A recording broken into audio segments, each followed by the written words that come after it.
listeners, and welcome to the Liberty Mike podcast, broadcasting from an undisclosed location in the heart of Dixie.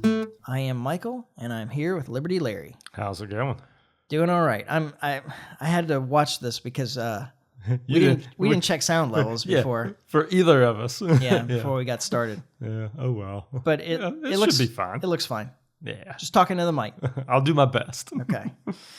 So did you rush out and buy you a bunch of tequila this weekend? No. I got all the cheap Canadian goods I could though. Oh, did you? Okay. Well, that was smart. Yeah. I mean, it was all over by Monday, but it's better to be prepared, right? Yeah, I mean, I stocked up on tequila like a month ago. Oh, so you got. I was already prepared. You're way ahead of this. Yeah. I've got two unopened bottles of El Pasote in the cabinet where the booze goes that I can't fit anywhere else. Ah, yes. Yeah. One thing you don't have to worry about in this house is running out of booze. Yeah, this is my trading plan for when the world collapses. Yeah, you're gonna have all the liquor. Yeah, I'm not trading away my ammunition or my guns, but I can trade away some liquor. Yeah, because I can make more. I have a fair idea of how that works. Gives you some of that what you call it, bathtub wine. Yeah, well, that's not what I was going for, but distillation. It's not that hard. You feel like you can do it? I understand the concepts. Yeah. I feel like I could pull it off, especially if I could, make friends with a moonshiner. Oh yeah, right. Then you'd be set, right? I mean, I'm sure there's some around here. Just got to find the right people. Yeah, there's definitely some around here. And I'll have good whiskey, so. Yeah. So you can afford to barter for that training. Yeah, I feel like I can trade my way into that industry. Yeah. I hope so. And if not, I have the guns. Hey, well, there you go. Always have that option. Yeah. It's a option of last resort for some of us. Yeah. Not all, though. Not all. Yeah. Yeah, I am really getting tired of the accusation that I hate America because I disagree with the actions of our government. Yeah, there's a fine line between being a good patriot and a good, I don't know, steward of the government or like friend of the government. I don't know. Yeah. I mean, I've said it before on here, I love my country. I hate my government. Like that seems like a simple concept. It does, doesn't it? I mean, how is it? I don't understand how it is anti-American to criticize the bad actions of my government. Yeah. To complain about the security state that should never have existed. To complain about the military state when there was no standing army in the Constitution. Yeah. Like all these things that we've moved away from. Like I'm a big fan of what this country was created to be. Yeah. And I'm disappointed in where it has ended up. Yeah, to say the least. I mean, we, increasingly, we talk about censorship. It feels like a lot on this podcast. Well, I mean, it's a big problem. It's became worse through COVID, I guess. Well, yeah, really, but it really started about the time we started the podcast, though. I mean, censorship really became an issue after Trump was elected the first time. Yeah. Yeah, I think you're right about that. I mean, really, if you think about it prior to that, I mean, the internet was the Wild Wild West. Like, you'd say whichever you want to. Yeah, out there. The problem was that they blame misinformation, disinformation, malinformation for getting Trump elected. Yeah. And they decided, well, we can't allow just any kind of information to be out there for people to choose what they think is right. Yeah. We got to make sure that only the right, in accordance with the deep state's idea of what is right, that narrative's the only thing that can exist. Yeah. Or at least be propagated. Yeah. And they made enough threats to social media companies that kind of worked. Yeah. I mean, it has. Mm-hmm. It's unreal to think that that we're now in a country that any kind of dissenting view from the government narrative propagated by the media can get you in trouble. Right. like can actually get you in trouble. Yeah. It certainly wasn't supposed to be like that. I mean, you look at some of the information on the early campaigns in this country, Yeah. where people who participated in the creation of the Constitution placed complete fabrications in newspapers about their opponents for public office. Really? Yeah. I mean, complete fabrications. Yeah. In the media. Yeah. And these are the people that wrote these Yeah. ideals down, these rights. Yeah. There was supposed to be absolutely no limit Yeah. on speech. Yeah. No limitations on the publication of that information.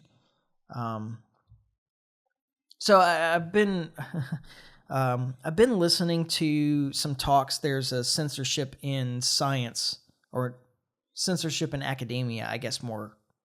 I think it was more general than science. Yeah. Although, like, most of the people that I listened to were scientists. But that went on last week in California. I'm pretty sure of all of places. all the places to hold that.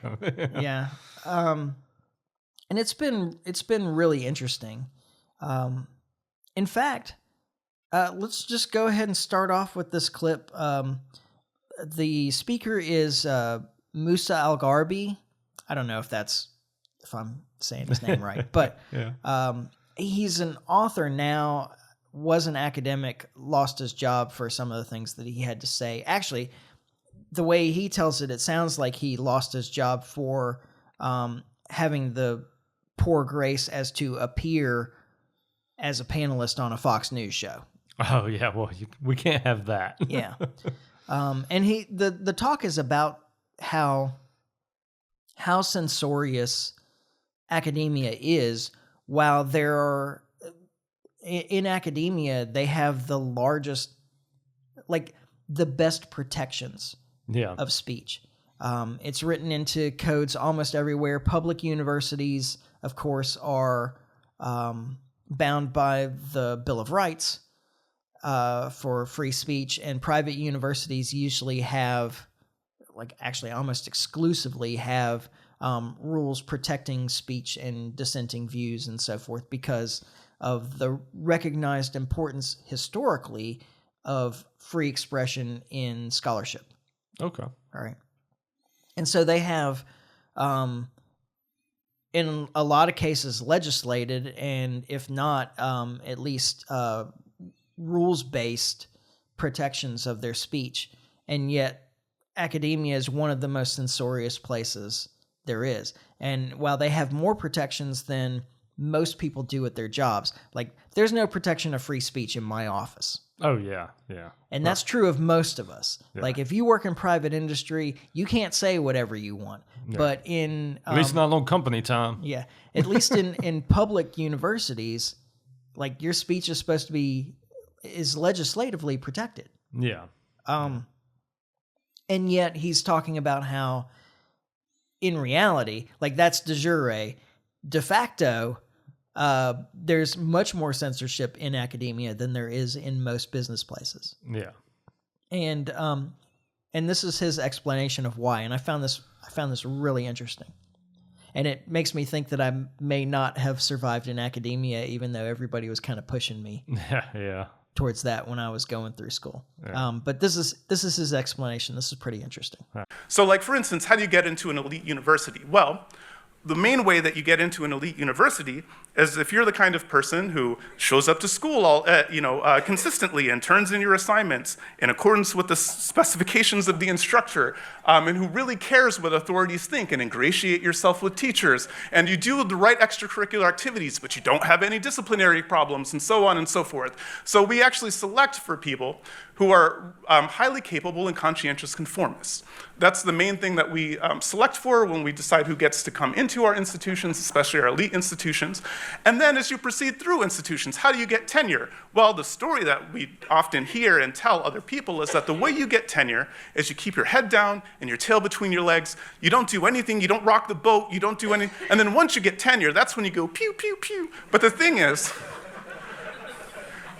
if you spent the last 4 years in undergrad, 6 years minimum in grad school, another 6 years on the tenure track, keeping your head down and your tail between your legs, by the time that it's time to go pew, pew, pew, you're no longer that kind of person. You're no longer a pew, pew, pew person. You're the kind of person who keeps your head down and your tail between your legs, and you're probably going to tell your PhD students and other people to do the same thing, because it works for you. Okay, so, yeah, I thought that was funny. Yeah. He goes on to say that the nonconformists, the people that don't fit in, the outside the box thinkers and so forth, they actually don't stay in academia most of the time. Not. They get frustrated with the system and they go do something else. Something productive. Yeah, maybe. I mean, that would be my guess. Yeah, I sure wish that they stayed in academia and trained the next group of scholars. Yeah. So that you didn't have a guy at the end of the day saying, keep your head down and your tail between your legs because that's how you move up. Yeah. But and then, like I said, it makes me think that I made the right move probably leaving academia, because I don't think that I could be one of those guys. Yeah. You're not a conformist. Not generally. Yeah. I am status driven. Yeah. But yeah, I don't know. Academia has changed. Yeah. I think too. Because when I was looking at pursuing that, and this was like the late 90s, I feel like things were different. Yeah. Oh, well, it was a different planet. I say then. late 90s, more like early 2000s by the time I was Even at a point still. where I had to make a decision about. Yeah. I mean, that time period was completely different than where we live now. Yeah. And it's a real shame too, because I heard them talking about AI on, or actually I guess they were talking about the tech industry specifically on No Agenda recently, and they had some guy who was great, British accent. That's all I can really remember, but don't know the name anyway. That's my point. Kind of definitely bearish on AI like me, but he was saying that the tech industry has driven innovation out of their industry. Yeah. And after listening to that guy talk, after listening to Musa Al-Gharbi talk, I feel like academia has done the same thing. Yeah. That they've driven innovation out of their industry. And, I see it with people that I'm close to that have higher educations. A lot of them are very linear thinkers. Yeah. That they just kind of, I don't know, they just kind of follow the plan. Yeah. They don't spend a lot of time questioning what comes down from authorities to them, Yeah. etc. I don't know. It's just, I'm definitely not that type of person. Well, I question everything. yeah. Well, me either. I mean, I was brought up by an engineer and a biologist to be skeptical. Right. Yeah. It's a good thing. Yeah. So, anyway, I found that interesting. And it was really a shame, though, to listen to, because I was listening to a bunch. I said mostly I listened to scientists, their talks. And one of them was Lawrence Krauss, who's I was about to say physicist, but I don't think that's right. I think it's cosmologist, really. Yeah. And I've got a couple of his books over there on my bookshelves.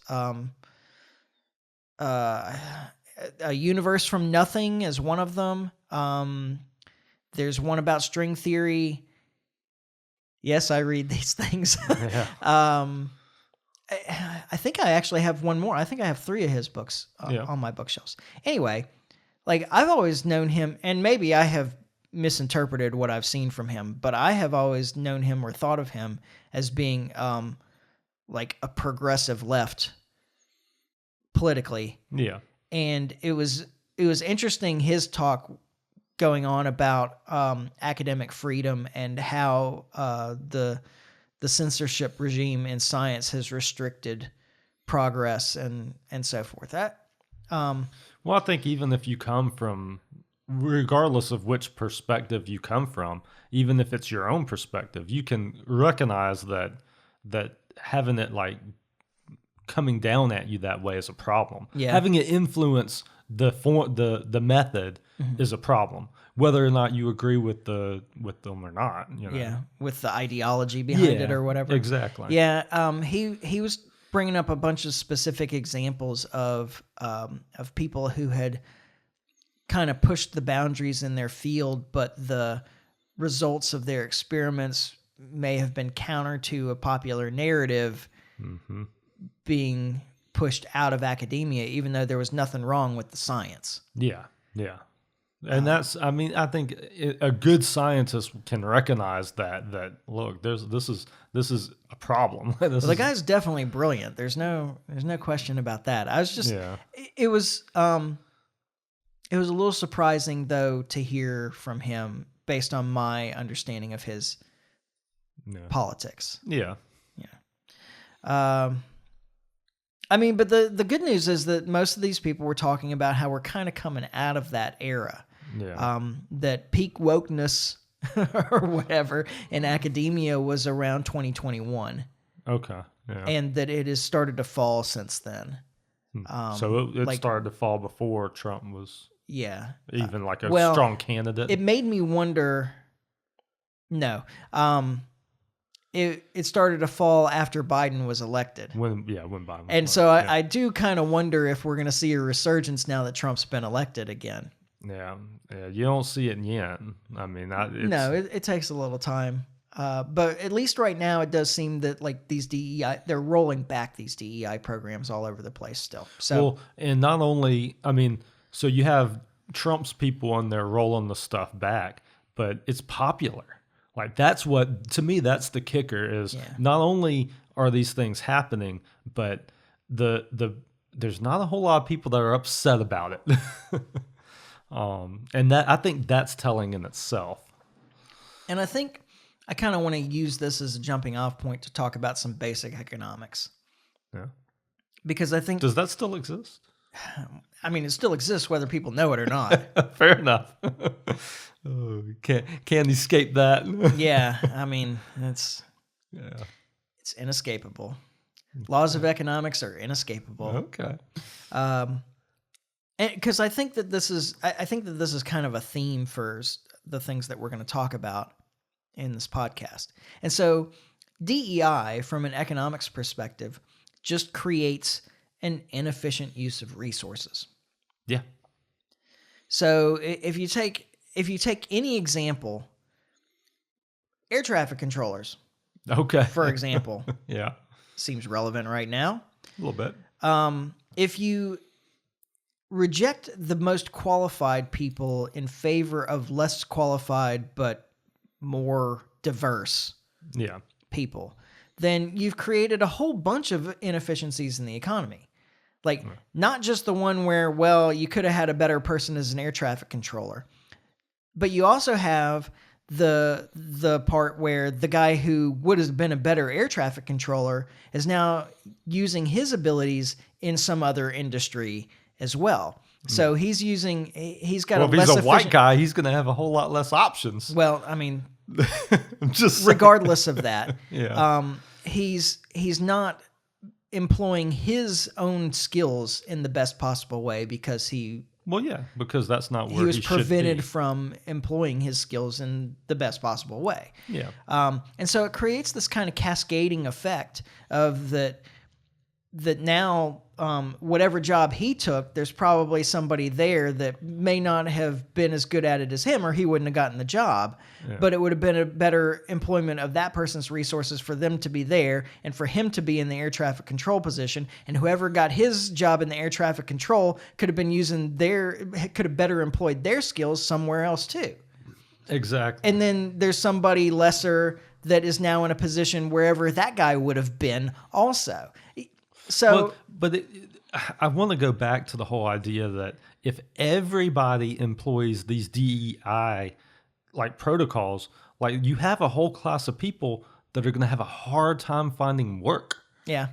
Well, I mean, then maybe they become entrepreneurs and it ends up being a better employment of the resource. Hard to say. Yeah, I mean, maybe it could work out better in the long run, except that it's so hard to open and maintain a business in this country. Yeah, well, then there's that. Like, you have the government like attacking you at every corner. I mean, but that's kind of the point, though.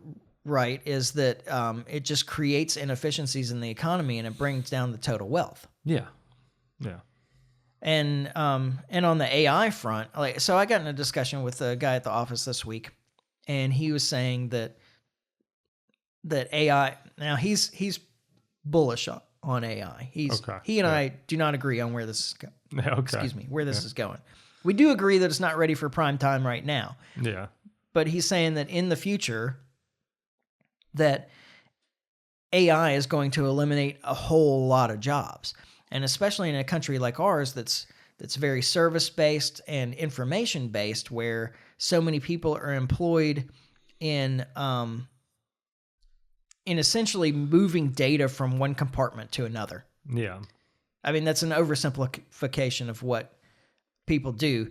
But me doing finance, that's really, I'm just like entering data on one side of the ledger and then countering it on the other side of the ledger. I mean, yeah, it's not. He is a coder and designs software and little applications, but essentially, like, AI can do all these things very quickly. Yeah. The cost will come down. Maybe this. Oh gosh, what was the Chinese one? Something Seek, DeepSeek. DeepSeek, yeah. Yeah. Because that was one of my biggest criticisms of AI up until now, is that it's just more expensive to do anything with AI. Yeah, but that always corrects for itself with technology. I mean, eventually prices come down. I mean, it takes time. It's not going to happen tomorrow, but but maybe this is a. I mean, well, let's see. I'm trying to think of the most recent statistics that I've heard on AI. It's something like the cost is $2.30 for every dollar of output, like a dollar of revenue earned off of AI, something like that. Yeah. I mean, that's not a sustainable business. Yeah. Well, because it's a new field or industry or whatever. But these things. Yeah, but it's taking over everywhere, and that's the oddity right now, is that so many people are employing so many resources into developing AI long before it has gotten down to a level where that many people should be employing that many resources to develop AI. Yeah, but if you think about it, like Google had the same problem for a long time where, I mean, I don't remember now because it was so long ago, but Google had issues with how to make money off of it. Like, it was the best search engine, but how do you like monetize that? Yeah. Twitter had the same problem. Like, you've got all of these people on the platform, and how do you monetize it? Well, Twitter's still having that problem. Well, exactly. So, I mean, that's but what it has turned into is that we sell your data. Yeah. Well, exactly.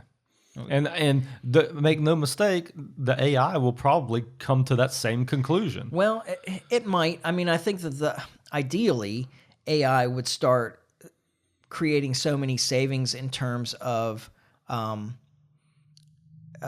salaries, efficiencies, and like efficiencies exactly. To make up for less time, less cost Yeah. than having a person do it. And that's fair. But it's definitely not there yet. Well, yeah. I mean, it is for some things, and those things, I don't even consider it to be AI. Like, a lot of the things that it does better than people, it's just an advanced algorithm. Yeah. It's superior skip logic. Yeah. All right. But I mean, I agree that that'll change over time, but I think it's going to take. Well, I also think it's going to take a lot longer than a lot of people do. I don't think that it'll ever be what people think it will be. Yeah. I mean, maybe at some point, but I do think that it is a long way. It's not there now, and there's a long road to get there. Yeah. I mean, because it's not intelligence, and I don't think it ever will be. Yeah. I mean, that was one of the things that, I misstated and he clarified when we were talking about it, as I was saying, one of the problems when it's going and looking for information, trying to provide you an answer to things, it's just trying to guess what the most common answer to whatever you're asking is. Yeah. I said, but the problem is that it doesn't understand. It includes all data that it finds. It doesn't understand irony or satire or comedy or any of these kind of things. It can't separate that out. And he said, no, you're fundamentally wrong about AI. And I said, how am I fundamentally wrong? And he said, you're fundamentally wrong because it doesn't understand anything. Yeah. It's not a consciousness. Yeah, it doesn't know anything. It's just looking for the most likely answer to whatever it is. It's just based spitting on out, statistics, essentially. Yeah. That's not really that impressive. Yeah. I mean, when you break it down like that, it's not really that impressive. And so, yeah, there's some things that it can do a lot faster, but it's unreliable at this point. Yeah. But there's some things that it does very well. And that's his kind of thing, is like basic coding. Yeah. You know, you can tell AI that you want a script that'll do some particular thing. And if it's a fairly common task, it can spit it out in seconds, where it might have taken him an hour to work out what the code would be. Yeah. And it'll work perfectly just about every time. Yeah. So, I mean, I do see the advantages, but that we're getting off the economics part. I mean, I guess we're pursuing a different kind of economics question about it. But in terms of inefficiencies, like he was saying that, you know, in some time in the future when AI is worth something, what are you looking for? You're distracting me. You hear that? No. Okay. Maybe it's my ears. You have a ghost tapping on your shoulder or whispering to you or something? I swear I hear a buzzing. Oh. No, it's pretty quiet in here. Okay. Tinnitus. It could be. It just started, though. I don't hear it. I don't know. Okay. Moving on from that weird distraction. My bad. It's okay. He was saying that there would be some time in the future where AI was going to replace such a large number of workers that we're going to have like 70% of people employed in information and coding and whatever else, you know, all these various industries was going to be unemployed. Yeah. And that this was a real problem. And I said, I don't see it that way. And what it came down to mostly was, I said, you say that 70% of people are going to be unemployed. I say 70% of people are going to be employed elsewhere. Yeah. Yeah. Into it some makes you, other thing. And this is the age Like, don't be a Luddite. Yeah, exactly. The age-old thing is the gas attendant pumping the gas. Like, we don't have that anymore. But we don't need that anymore. A bunch of women working on looms. Yeah, like the economy corrects for those type of things, and it sucks for the people that are. See, it just stopped. I still don't hear anything. Anyway, well, obviously, no, but it sucks for the people that are in those industries at the time. Yeah, like I mean, I 100% can sympathize with that. Yeah, but at the same time, it moves resources to where they're better needed. Yes, exactly. Or more suited. And it makes the population richer as a whole. As a whole, yeah. Absolutely. They're short-term problems, long-term, much better for everybody else. Absolutely. Because you're not wasting resources on things that could be done more efficiently some other way. And then all those resources are freed up to do something else. Yeah. Milton Friedman had a good point about this, where I don't remember where he was at, but they were digging ditches. Oh, this is China. Was it China? Yeah, he went to China, and yeah, they were digging ditches, and he asked them, like, why aren't you using like real earth moving equipment or whatever? Yeah. And they said, well, this is really make work. This is a jobs program. It was a jobs program. Yeah. And he said, oh, well, why don't you give them spoons instead of shovels? Why don't you give them spoons? Yes. Like I thought that was just great, because when you think about it in those terms, it's just eye opening. Yeah. I mean, but that's just a waste of resources. Exactly. It's work for work's sake instead of actually doing something productive. And as long as you're doing something productive, and these increases in efficiencies where an AI can do a job that a human could do better than the human could do it, and now that human's labor is freed up to do something else, that means that there is an increase in wealth overall. Exactly. As long as they're actually doing something. Well, yeah, as long as it's productive. Yeah. It's not as long digging as ditches. With a spoon. With a spoon. Yeah. So, like, I'm not concerned about these things. Like, I know, well, and he was telling me, like, you're working in a moving data industry too. Like, you'll be unemployed. And I was like, well, I feel like I have marketable skills kind of no matter what. Yeah. You'll find something to do, right? I'm not worried that I will be unemployed for long should I lose my job to an AI. I feel like I will be able to find something that I can do still. Like, I have other skill or other marketable skills. Absolutely. And I understand that not everybody feels that way. And there are some people that will be left behind. Yeah. Particularly if they're older and they're very specialized. Yeah. Yeah. You know, it's hard to pick up something new. Hard to teach an old dog new tricks. This is very Maybe true. that'll be me then, but I feel like I already have skills that I don't really employ in the job that I have now. Yeah. You know? But yeah, I mean, I'm not worried about the long term. If AI ends up being successful, Yeah. which I still have questions about, Yeah. and it replaces a bunch of jobs that people have, I'm not concerned in the long run. I understand that there will be adjustments in the short run. Also, the other thing is that it's not going to replace all those jobs all at once. Yeah. I mean, these things always kind of happen in phases. Yeah. So I think that on the whole, you don't need to worry about this because in the end, we'll all be richer for it. exactly. And you know, it works the same, like going back to the science stuff. It's the same thing there. It is one of the problems of government involvement. Yeah. If you have, let's take the NIH as an example, that is the biggest funder of medical research, pharmaceutical specifically, but not just pharmaceuticals. Biggest funder of medical research in this country. The problem is that it creates an inefficient use of resources because it directs all the resources into whatever the NIH is interested in. And the NIH, being a government agency, isn't restricted by profit and loss. Yeah. So they can put all this money in gain of function research or, you know, Whatever it might be. whatever they choose. Yeah. That's in the interest of the government. And so rather than researchers being out there trying to find their own solutions or find their own problems to solve, the NIH pushes research in a particular direction, Yeah. which may not be what the market wants. Yeah. And they're not restricted by the market because they operate outside of it, essentially, because they can just steal whatever their losses are. We all pay for it. Exactly. And that's kind of, so I know I'm bouncing around here, but I'm trying to connect all of these things. Tariffs have been in the news. Yeah.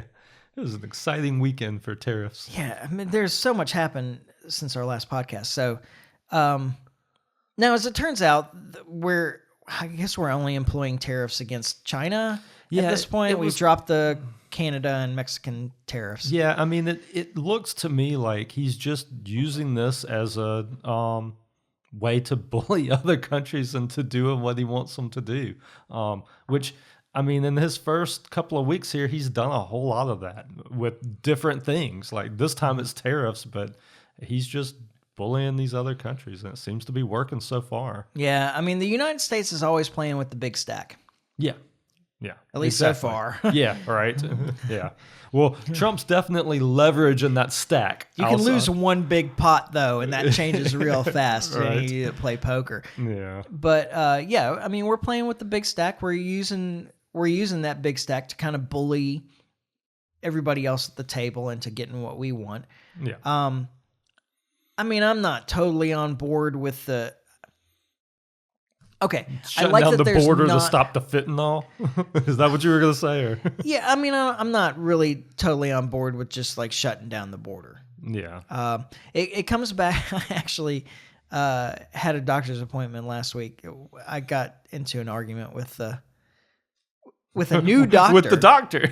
With a new doctor. That's great. About immigration. Of all the things to get in an argument with the doctor that you just met about. Yeah. That's great. I know. He did. Okay. So the last thing that happened though was that he's like standing in the doorway, and I make my last point, and this is the point. I'm going to make it in just a moment. Okay. And he's like, okay, that's a really good point. Yeah. And then he walked out the door, and then he came back in and came over and shook my hand and said, "You're a real smart guy." I was like, "Oh, sweet." This Coming from a doctor, that means something. yeah. Well, Maybe. I mean, doctors are generally pretty smart guys. generally, doctors are generally very motivated, ambitious people. They're not necessarily, The most intelligent. yeah. Okay.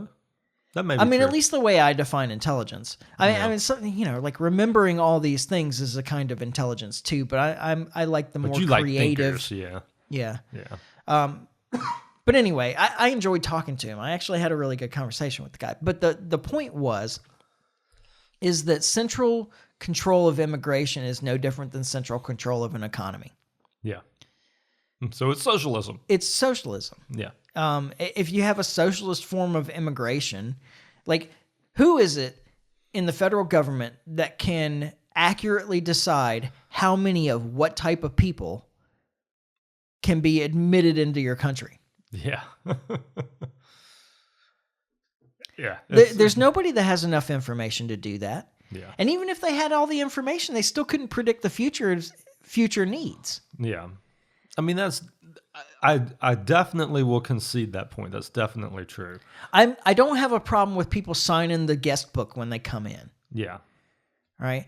But I think that the problem with immigration is government involvement, Yeah. not Well, immigration itself. It's the whole government system though, because Yeah. it's not like they're just Welfare coming system here. is a big part of it. Yeah, it's not like they're just coming here and getting jobs and contributing to society, even though some of them are doing exactly that. They're sucking in all the resources that the government is just giving away. Yeah, and it's our resources. They're coming out of the economy Exactly. to go into this other thing. Yeah. And historically, when we've had open immigration, there wasn't a welfare state. Exactly. So you came here, you got work, you were productive, and you integrated, or you didn't, and you went back home. Exactly. And I don't have that type of system. I don't so much have a problem with having Yeah. the border open or signing the guest book, like you're saying. I mean, that type of thing. The problem is that's just not our society anymore. Yeah. And of course, the other side of that is that, oh, well, we have dangerous people that are coming in here that want to harm the United States. Yeah. You got to ask yourself the question, why? Yeah, exactly. And getting to the bottom of that can find you in some sticky places Yeah. too, as far as the government's concerned. Yeah, you might see that the government is engaged in some activities internationally Yeah. that upset some people. Exactly. So, For example, yeah. I've already gotten off track. I really wanted to talk about tariffs more, but We'll swing back. we can come back to that. Yeah. For example, Donald Trump just announced that we're just going to own the Gaza Strip. Oh, we want to talk about that. Okay. Did you not? I mean, that's big Oh, news. well, it's coming up. Yeah, no, I didn't realize that's where you were swinging us. But yeah, no, we got to talk about that tonight. So might as well go on and do it now. Okay. I mean, so just like I told you before the podcast, I mean, I was pretty shocked when he came out with that. Yeah, and let's go ahead and play that announcement. Okay, yeah, let's do it. The U.S. will take over the Gaza Strip, and we will do a job with it, too. We'll own it and be responsible for dismantling all of the dangerous unexploded bombs and other weapons on the site, level the site and get rid of the destroyed buildings, level it out, create an economic development that will supply unlimited numbers of jobs and housing for the people of the area. Given what you've said about Gaza, did the U.S. send troops to help secure the security vacuum? As far as Gaza is concerned, we'll do what is necessary. If it's necessary, we'll do that. We have an opportunity to do something that could be phenomenal. And I don't want to be cute. I don't want to be a wise guy, but the Riviera of the Middle East, this could be something that could be so this could be so magnificent. I love Israel. I will visit there, and I'll visit Gaza, and I'll visit Saudi Arabia, and I'll visit other places all over the Middle East. President, do you support Israeli sovereignty in Judea and Samaria, areas which many believe is the biblical homeland of the Jewish people? Well, we're discussing that with many of your representatives. You're represented very well, and people do like the idea, but we haven't taken a position on it yet. But we will be we'll be making an announcement probably on that very specific topic over the next 4 weeks. Okay. So you're not on board with the Riviera of the Middle East? This is just the corrupt property developer Donald Trump coming through. It is. It completely is. You could just tell the man has a passion for building stuff. I mean, listen to that again. I'm telling you, that's Don the Builder. he is. Yeah. That's what he is. So I'll tell you, and I know you're probably going to have a different take than me on this. I don't know. When I first heard it, like I said, I was the whole idea just kind of threw me off guard. And I'm not saying I'm all on board with this, because I'm not. Because at the end of the day, it's going to be the U.S. government and the Israeli government making decisions for, like, the Palestinians. Yeah. So I have a problem with it. So I don't take this wrong, but I do have the feeling that at least something is changing here. Like, at least there is a plan here. We're not just sending these people back for Groundhog's Day again, where the Israelis come through 10 years from now and mow 500,000 of them down again. Yeah. It's a non-starter, though. Yeah. So there's so many things about this. Like, he's talking about the Egyptians and the Jordanians taking them in. And none of them are on board. Well, it's because it's giving up. Yeah. The Gaza Strip belongs to Egypt, technically. Okay. I didn't know so that was another question I had, because he acts like Israel owns it. Oh, yes, he does. I mean, I listened to that, most of that press conference. I may have listened to all of it. Mm-hmm. I mean, there's definitely the implication through that press conference that Israel is going to give this land to the U.S. It is under international law. Yeah. The Gaza Strip is illegally occupied Egyptian territory. Okay. And that's where we And just it's occupied by Israel. funneled the Palestinians in there. Yeah, they took that land during the 1967 war. Yeah. And the Palestinians were pushed into that area before. Probably more since. I'm not completely clear on the timeline. There's a lot has happened. Yeah, obviously. In the 75 years that this has been that Israel has existed. Yeah. A little more than 75. Anyway.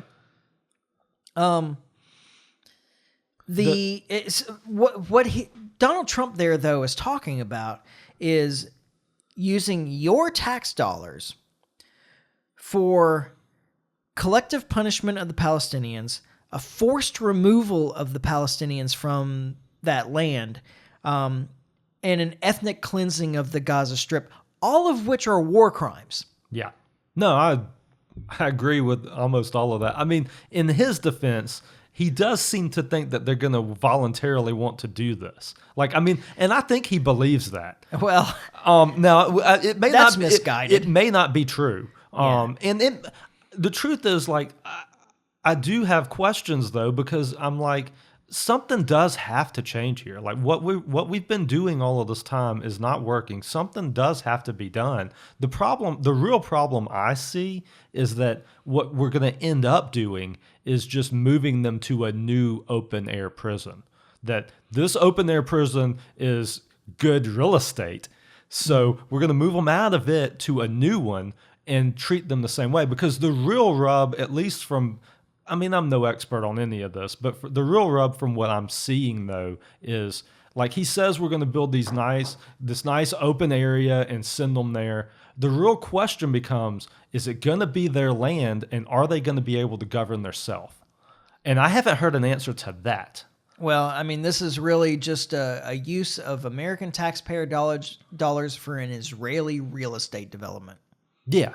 I mean, it is. And the truth, but here's the truth, at least as I see it, is if we're going to move these people, give them their own land and let them be their own thing, I think it's a win. The problem is that's not, but here's the deal though. We know that's not what's fixing to happen here. Is wherever they're moved to, it's going to be under Israeli control, just like it is in Gaza right now. Well, that's probably true. The Egyptians and the Jordanians don't want them for a multitude of reasons. One of them is that it's giving up that land. Yeah.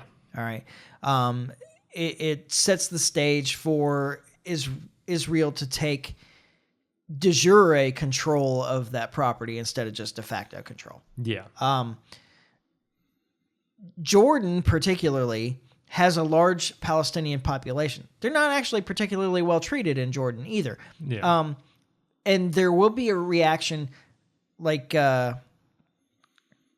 Abdullah, King Abdullah is the leader of Jordan. Yeah. Like he's already in a strange position where his population would absolutely not approve of it. There's no way that he could support this. Yeah. Because the Palestinian population within Jordan would revolt, and so would the rest of the population probably. Yeah. He would lose his power there. Yeah.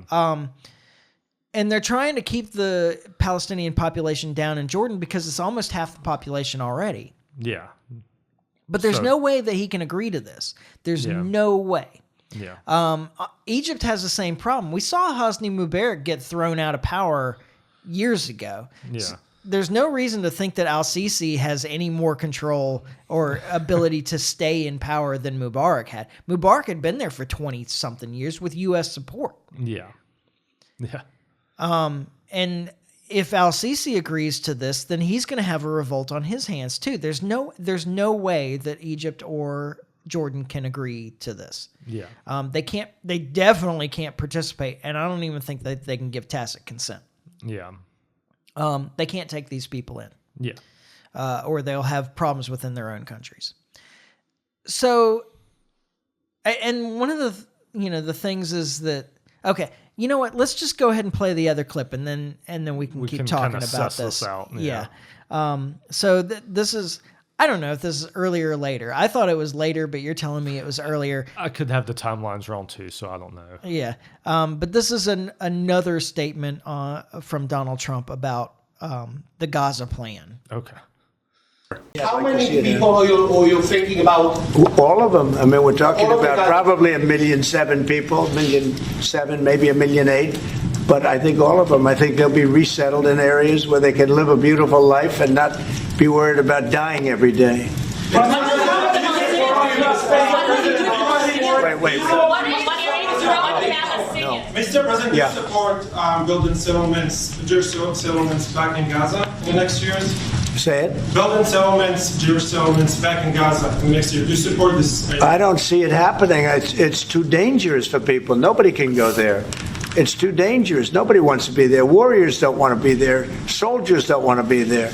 How can you have people go back? You're saying go back into Gaza now? The same thing's going to happen. It'll only be death. The best way to do it is you go out and you get beautiful, open areas with the sunlight coming through, and you build something nice. And they are not going to want to. They are not going to want to go back to Gaza. There are so many admissions in that clip. Yeah. Like, okay, so we've been told all this time, in a year and a quarter, roughly, that this has been going on. Right? Less than a year and a half. Yeah. That, these are very targeted strikes that Israel is doing. Now, Trump just said there's nothing left in Gaza. Yeah. Which is the truth. It's been flattened. So now we know that all those things that they've been telling us about targeted strikes and very carefully only hitting military targets and blah, blah, blah was all lies. Yeah. The other thing in there that is horrifying is that he says we're going to move 1.7 to 1.8 million people. Everybody, 1.7, 1.8 million people. Yeah. They didn't know the exact population before this war began. Yeah. The most common figure that I heard at the beginning of the war was 2.3 million. I've heard as few as 2.1 million. So between 2.1 and 2.3 million people. And he's saying 1.7, 1.8 is all that's left. Yeah. So between 300 and 500,000 people in Gaza have been killed in the last year and a quarter. That's insane. 300 to 500,000 people with American bombs. I was going to say, our name's all over that. Yeah. I mean, it just is. Like, and like his statement of like, why would they want to go back? Well, I mean, there's the other thing in there. He's like, well, if they're just going to be killed if they're there. yeah. I mean, think about Killed by, the reporter should have came back and been like, killed by who? yeah. It's a that statement would on be- Israeli barbarism. Yeah. I mean, it's a fair question. I mean, it really is like it's a statement on Israeli barbarism, but we can't talk about that not that explicitly. It's Well, I mean, but he was pretty explicit.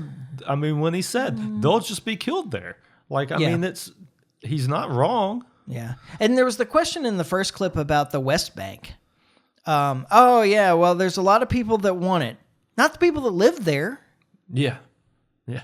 I mean, there are some people that are dissenters in this plan. Yeah. To move the Palestinians out of the West Bank too. All right, so this is my proposal. Okay. You're saying, oh, well, it's so bad for the Palestinians in Gaza and maybe the West Bank too, Yeah.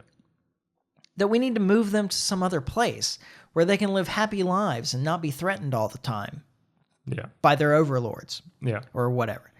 You looking at Canada? Now, remember, no, well, there's a lot of free space there. Just saying. Very different than the environment they're used to, though. Don't get used to it.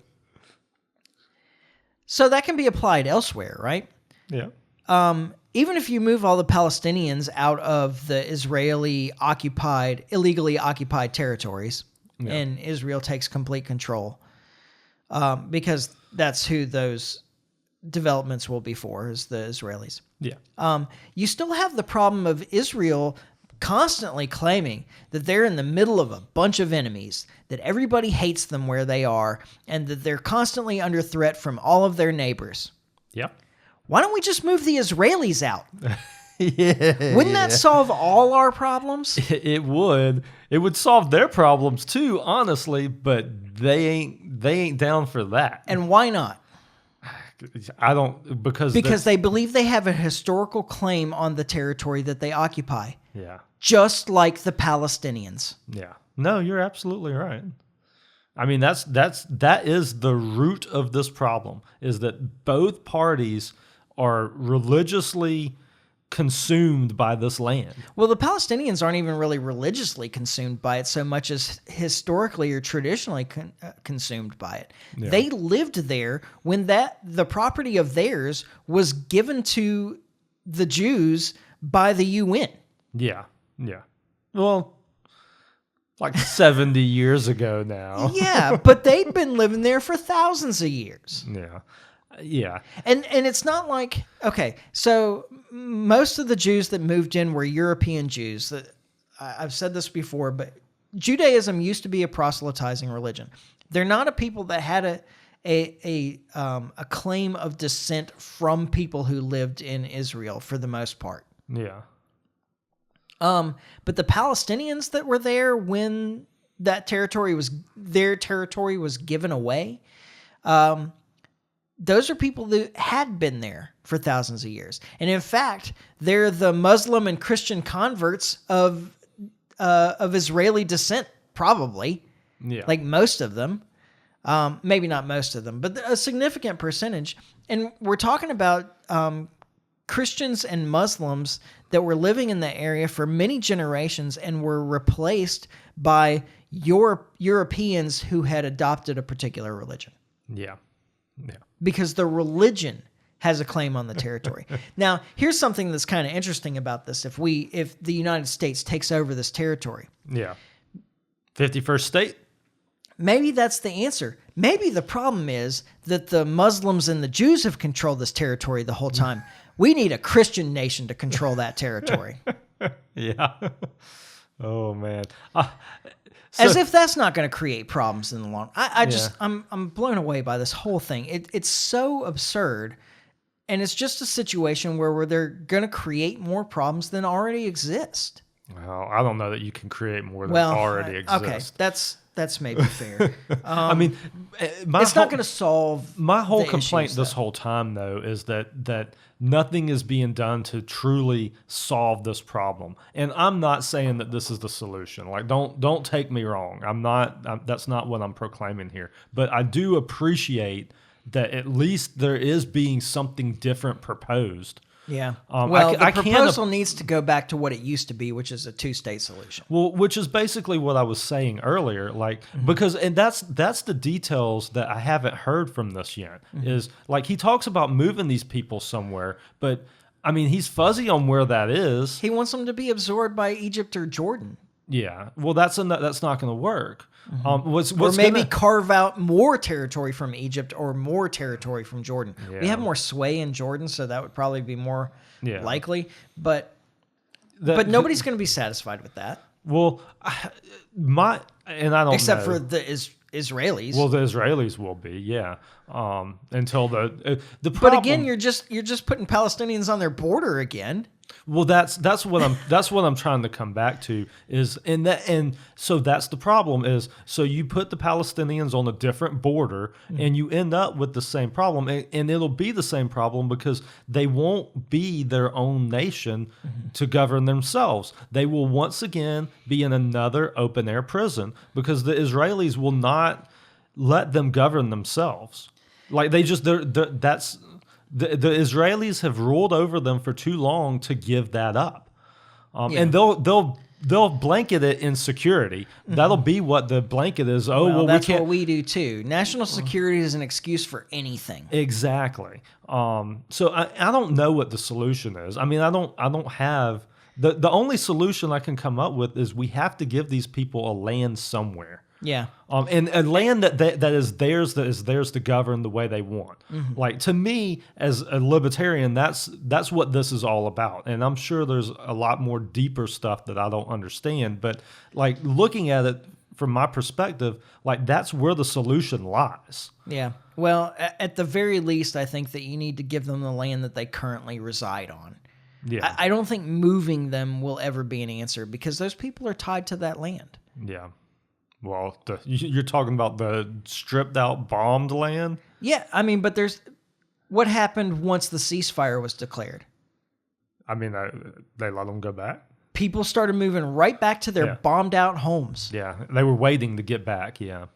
So they're not going anywhere. They're not going anywhere peacefully. And Donald Trump said in that first clip, I'm not ruling out military intervention. All right, how many Americans want their brothers, sisters, sons, daughters, parents, or whatever, going and participating in a war in Gaza to remove the people that live there from that territory for the Israelis when it doesn't even technically belong to them? Yeah, that won't work either. I mean, it's just, What happened to America first? Yeah, except for in this one very specific area. It's America first Israel. unless we're talking about Israel. Yeah, then it's Israel first. Yeah. So I'll be interested to see where this goes. Yeah.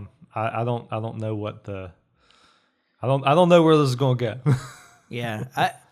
I don't think that it can go anywhere good at this point. I think that that the U.S. has made it clear to pretty much the entire world that we can't be trusted to follow through on any deal. Yeah. I mean, that's abundantly clear. And I get frustrated with the, national security interest because, like I said, it becomes an excuse for everything. It is in every nation's national security interest to control the entire world. Yeah, exactly.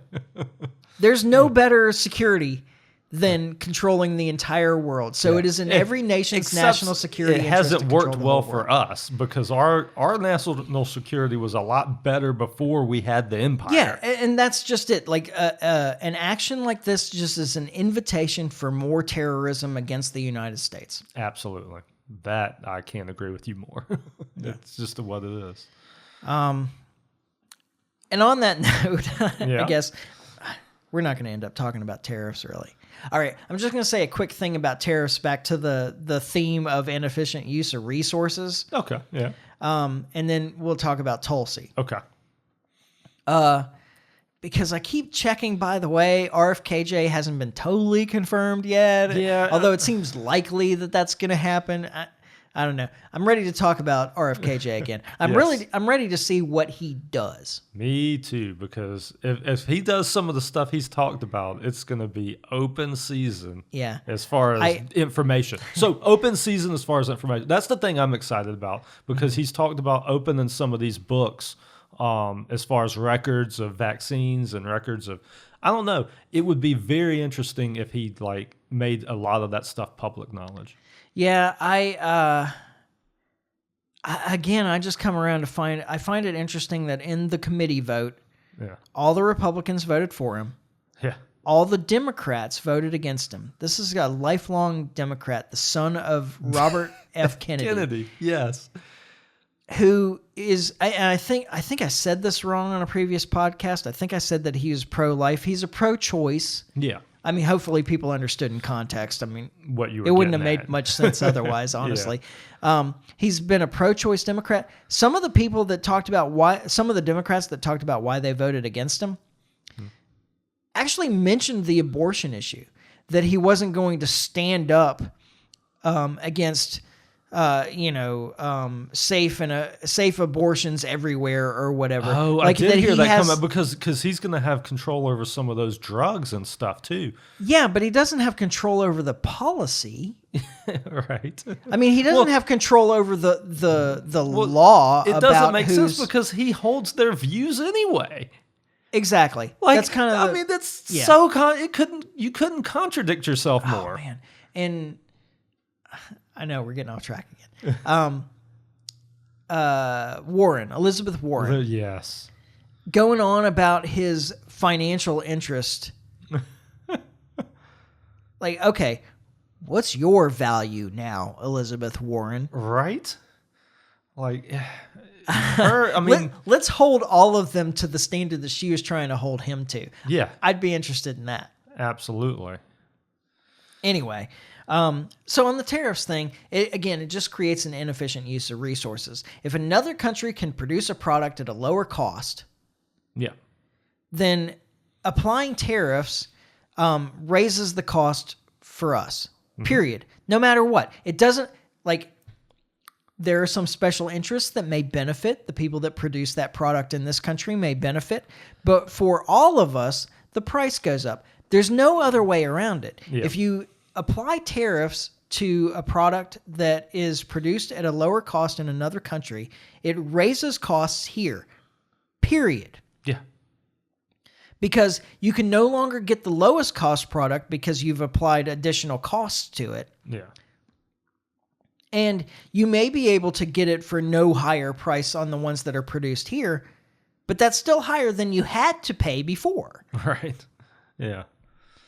And it shifts resources into production of that product here, probably. Yeah. I mean, there's a fair chance that, okay, now you can profit better on that product produced in America. Yeah. So it creates a demand for production of that product in America. That may employ some people. Again, there's a small group of people that will benefit from it. Yeah. But whatever that product is costs more to every American. Yeah. And you're now employing resources to produce a product here that could be more easily produced somewhere else. And the resources that you're using here to produce it could be used to produce something that we're better at producing. Right. So, yeah. It's so short-sighted. Yeah. I'll tell you, and that's the thing that I've worried about the most with the Trump presidency, is because he is, and this is one of those, he truly believes that that you can tariff your way to prosperity. I mean, he believes that. It's one of those where he's just got a blind spot for it. But it's always worried me because that could be the trigger for the economic collapse. Is it? I can't remember who the economist was. I want to say it was Bob Murphy that was talking about if it is a problem for another country to produce a product that we consume at a lower price than what we can produce it for, yeah, then it would have to be worse for that country to give us that product for free. Exactly. Now you try to make that make sense. Yes, go argue that point. Right? Exactly. So somebody needs to tell that to Trump. That's something that I feel like he could understand if you put it in those terms. I do. Like, I'm not joking when I say that. Like, I feel like that could be like a bell ringing moment for him. Like, Yeah. I've been like, on wait this... a minute. I would like stuff for free. I like free stuff. All right. Oh, you mean you're just going to give it to us? Every time I get free stuff, I'm happy. Yeah. I don't know. Let's talk about the Tulsi thing real quickly. Sure. Gosh, the Edward Snowden was a really big issue in the committee. Oh, man, I thought you was going to say American hero. We can discuss that point. So this is Senator Bennett. I think he's Colorado. Okay, that would make sense. Probably most of you have heard this clip. If you're following this podcast, you probably keep up with politics. You've probably already heard this clip. Sorry for the repetition, but there are probably some people that haven't heard it too. Yeah. And it's worth playing because it's just, to me, it's so absurd. Yeah. It's like so absurd. But the real problem is that Tulsi kind of let an opportunity go where she could have made a really strong point. Yeah. And, well, let's just play the clip, and then I'll have my commentary. All right. Was Edward Snowden a traitor to the United States of America?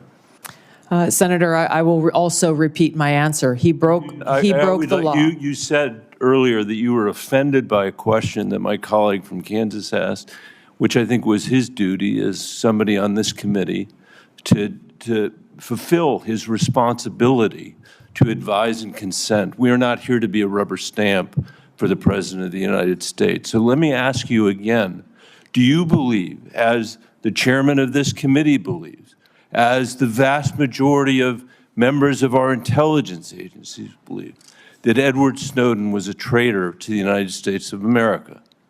Senator, if confirmed as Director of National Intelligence, I will work with you to make sure that there is not another Snowden like leak. Media. It's not a moment to propagate theories, conspiracy theories, or attacks on journalism in the United States. This is when you need to answer the questions of the people whose votes you're asking for to be confirmed as the Chief Intelligence Officer of this nation.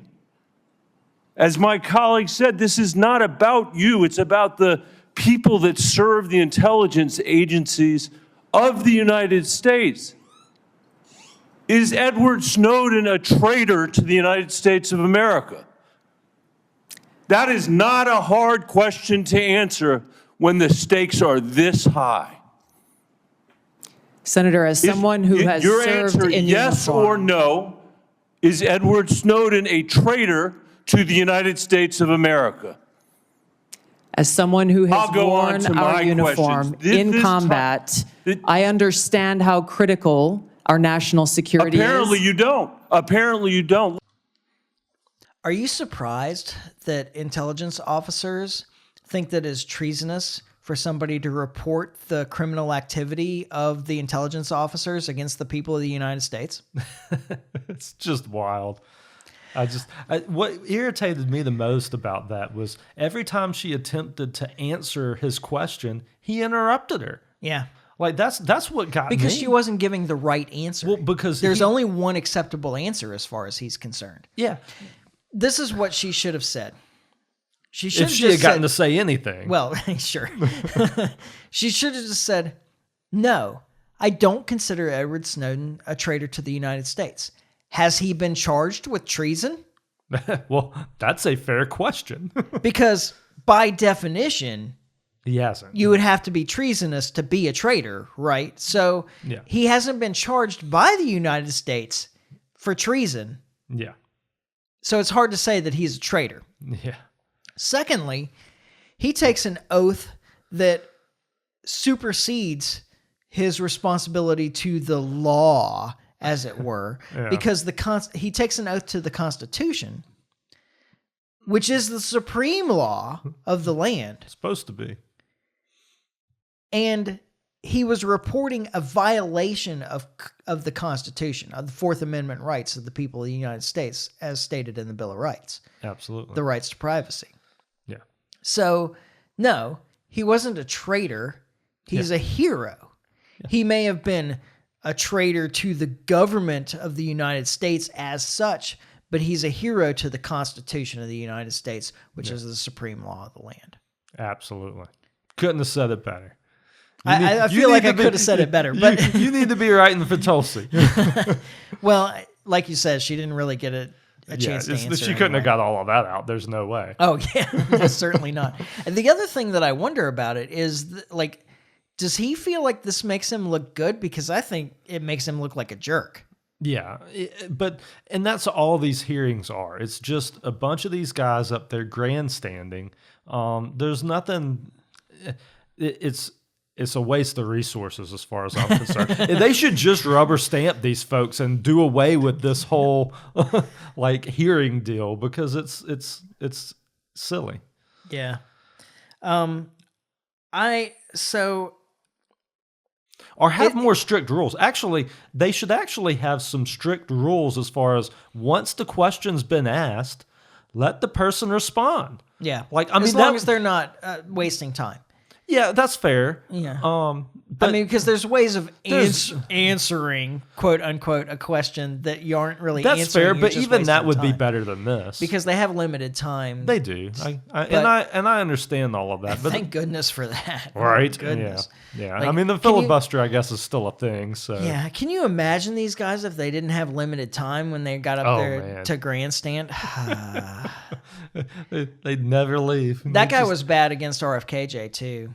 Oh, really? I'm not surprised. I think it was him. Maybe it wasn't. I might have him mixed up with somebody else. The voice seems similar. Yeah. But yeah, there's nobody, like, I can't imagine a better candidate for head of the intelligence services than somebody that is skeptical of the use of their power against the United States. Yeah. Against the people of the United States. Absolutely. I have some issues with Tulsi, certainly. I like Tulsi. Oh, yeah. Don't misunderstand. I like Tulsi. I contributed to her campaign when she was running for president in the primaries. Yeah. I like Tulsi. But I have some issues with Tulsi. Yeah. But I love the idea of her in this position. I should have pulled the clip of Brennan. Yeah. John Brennan, our old friend John Brennan. The old lover of libertarians. Yeah, right. Oh, that's a clip I should play. No, I'm not going to. But yeah, that we're... oh, gosh. What was the term we used? Was it insurrect? It wasn't insurrection. Yeah. It was something like that. It was in terms of insurrection. It was. You know, of white supremacists and even libertarians. Or whatever. Yeah. Oh, my God, that guy. But he was... I don't remember what station he was on, but he was talking about Tulsi and how dangerous it was for her because she gives the intelligence briefing to the president of the United States, the daily intelligence briefing, and that she could use her position to limit the information that he got and tailor the information for Donald Trump. Like that every DNI doesn't do that. Like that's literally the job, right? Yeah. And that the majority of people, if they understood like really what went on and the kind of information that was given to the president of the United States, wouldn't prefer Tulsi to be the one in charge of deciding what information was relevant as opposed to people like John Brennan. Well, I was going to... Or Clapper, who was DNI... and admitted, related to the Snowden issue. Yeah.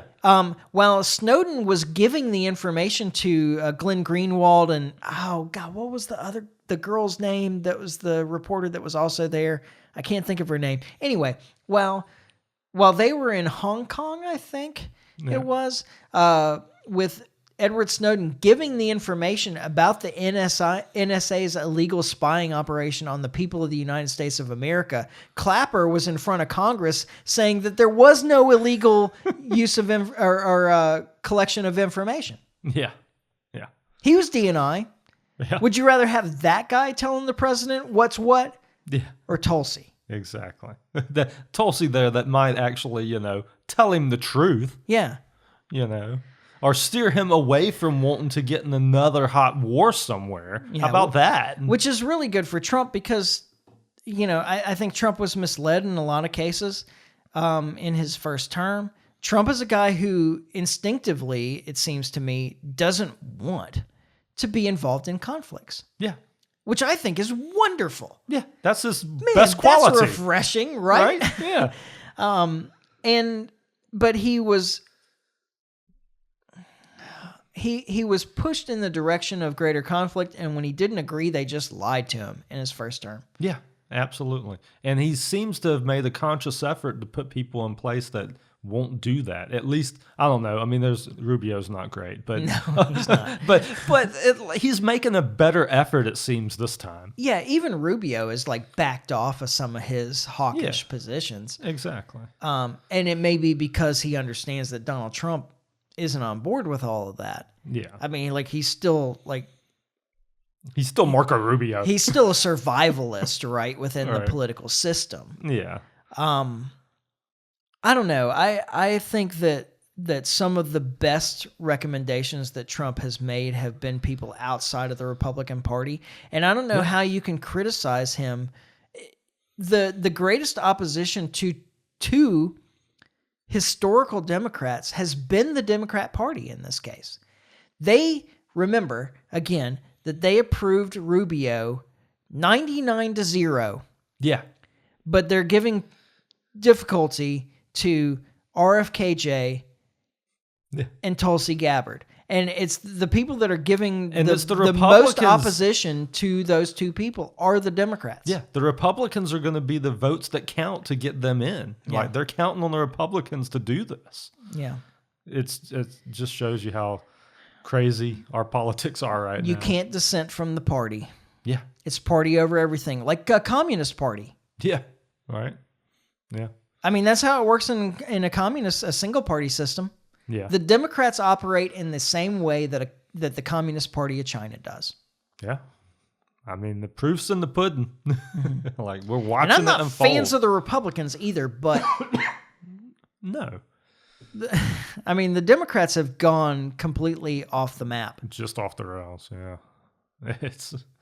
Oh, well. Yeah. All right. Well, we should wrap up because we've run pretty long. Yeah, I did want to kind of say one more thing, just kind of to close out here. For all of the libertarians out there that aren't happy with Trump or upset with kind of the way things are going right now, I just want you to remember something to kind of look at here is let's just say Chase Oliver had won the presidency and was doing a lot of the same things that Trump is doing now, the pushback would be the same.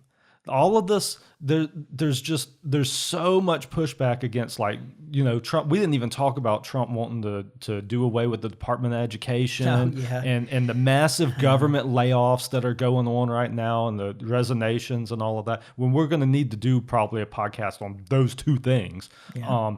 But the pushback is insane to that stuff right now. And we as libertarians just need to remember, if it was our guy in there, the pushback would be the pushback is what it is. Yeah, the pushback would be worse because you'd have both parties against him. Yeah, well, there's that. The Republicans would be opposed to it too because it's become so tribal.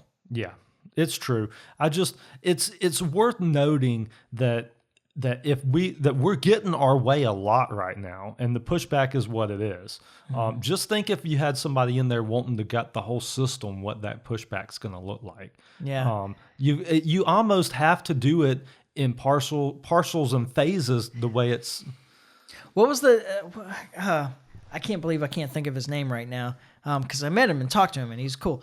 The veteran libertarian that was running for president in 2020. Okay. I don't know who you're talking about. That was his platform was on day one. That's Adam Kokesh. Kokesh, yes. Yeah. Yeah. Imagine Yeah. And Adam Kokesh in there trying to do what he wanted to do, which was to just dismantle it. Step down from president on the first day to overseer of the dissolution of the federal government or whatever it was that he said they wanted to do. Yeah. I mean, so there were a lot of libertarians that thought that was really extreme too, but yeah. In terms of grand goals, I can't imagine a more libertarian position. I mean, that's what I thought at the time when he proposed that. I was like, standing up, clapping. Like, this is... I have his book actually up on my book. There's another book on my bookshelves. Yeah, I have more than 3. Oh yeah. Well, yeah. So I need to put a picture of my bookshelves on the website sometime. But yeah, it's just something to think about. Like the whole idea that the pushback is this strong against what he's doing, and what we would want to be doing would be a lot more extreme. Yeah. Exactly. Yeah. So, well, take whatever steps you can. It was the thing. What's the finance guy that I used to Jason Stapleton. Oh, Stapleton. Yeah. I haven't heard anything from him in a long time. I don't even know if he's still doing stuff. I assume that he's doing business stuff, not libertarian stuff. Maybe, now. Yeah. Because that's what he kind of shifted thing. His. Yeah. Yeah. Well, that was always the libertarian stuff was always on the side. That's true. That's true. Yeah. But one of the things that Jason Stapleton used to always say is like, "Hey, man, if the bus you're on is going in my direction, I will get on for as long as you want to stay with me. And when you're ready to get off, I'll keep riding the bus, whatever. But as long as we're going in the same direction, let's ride together." Yeah. I like it. Yeah. All right, we should definitely wrap to close up. We've run so long. Yeah. Okay, so I can't think of anything interfering with next week. Other than Valentine's Day? That doesn't interfere for me. Well, it's a factor for me, so let's just kind of I mean, we should be good for Thursday. Valentine's Day is on a Friday. The only problem is like my work schedule is insanity right now. Just trying to do a podcast has been difficult tonight for me. Yeah, so you're just gonna have to work it out. Well, I'm not saying I won't. All I'm saying is that's out there. Okay. So. Well, we expect to be back here next week. Absolutely. In the meantime, you can follow us on Facebook. You can subscribe on iTunes, YouTube, Podbean, like and share, comment, subscribe, all those things that you're supposed to say at the end of these, whatever. You can always email me at michael@thelibertymike.com. Yeah, that's most of the stuff. Oh, tell your friends. Yeah. We like word of mouth spread of like an infection. Nice. We're liking it. No, I'm not going to say that. That'll be clipped and taken out of context. It's no good. But yeah, we'll be back next week when we finally get this right. And in the meantime, try to stay free. Life's short, live free. Ciao. Later.